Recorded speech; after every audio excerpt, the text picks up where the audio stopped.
Helmet పెట్టుకోండి, హెడ్డును కాపాడుకోండి. Helmet పెట్టుకోండి, హెడ్డును కాపాడుకోండి. హెడ్డుతో పాటుగా మీ ప్రాణము కాపాడుకోండి. హెల్మెట్ పెట్టుకోండి, హెడ్డును కాపాడుకోండి. ఆడి తలకాయాడు మనకి చెప్పడమేందనుకోకండి.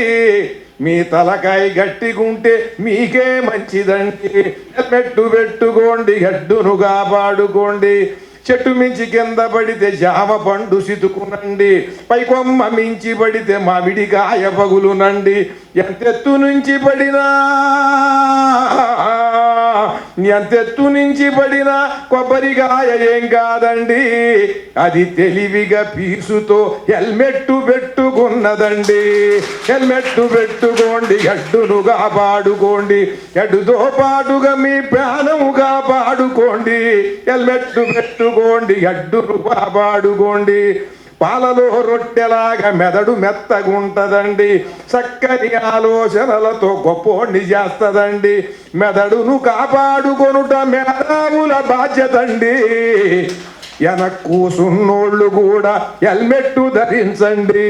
హెల్మెట్ పెట్టుకోండి, హెడ్డును కాపాడుకోండి.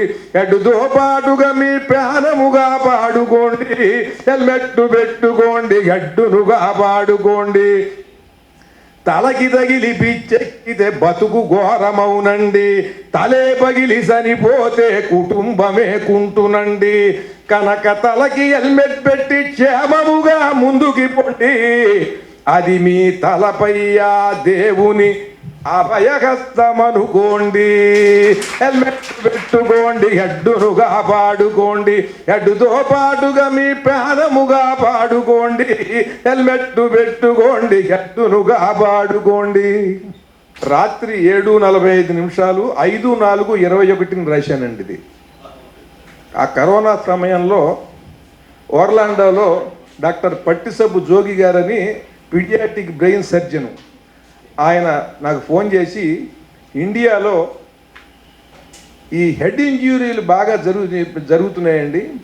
ఫస్ట్ స్టేజ్లో, సెకండ్ స్టేజ్లో వాళ్ళు హెల్మెట్లు పెట్టుకున్నట్టయితే వాళ్ళని తీసుకుని హాస్పిటల్కి వెళ్ళేంతవరకు బతుకుతారు.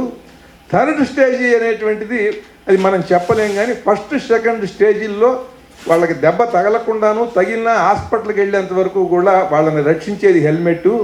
ఈ అవేర్నెస్ తీసుకురావాలి. మేము ఇక్కడ ఉన్నాం, మాకేం తెలియదు, మీరు ఈ పాటలు రాసి మీరు అన్ని చోట్ల పాడి చేయండి అని ఆయన నాకు సూచించారు. సరే, అందుకని పట్టిసబ్బు జోగి గారు చెప్తే, అంటే ఒక డాక్టర్ గారు పూనుకుంటే ఆ చెప్పినటువంటి విషయం ఆ వ్యక్తి మీద ఉన్నటువంటి గౌరవంతో మనం ఒక పాట రాస్తే అది సమాజానికి ఉపయోగపడుతుంది. కవుల్లో ఉండేటువంటి ఈ స్పందనా శక్తిని, ఆలోచన శక్తిని, భాషా జ్ఞానాన్ని కూడా సమాజ హితం కోసం ఉపయోగించేటువంటి వాళ్ళు మహనీయులు. అటువంటి మహనీయుడైనటువంటి గురవారెడ్డి గారికి నమస్కరిస్తున్నాను. ఈ సర్వేజన ఫౌండేషన్ నిరంతరము కూడా సదా ఈ సేవలతో ముందుకు సాగాలని, వారితో పాటు నేను కూడా ఉంటానని నేను తెలియజేస్తున్నాను. నమస్కారం.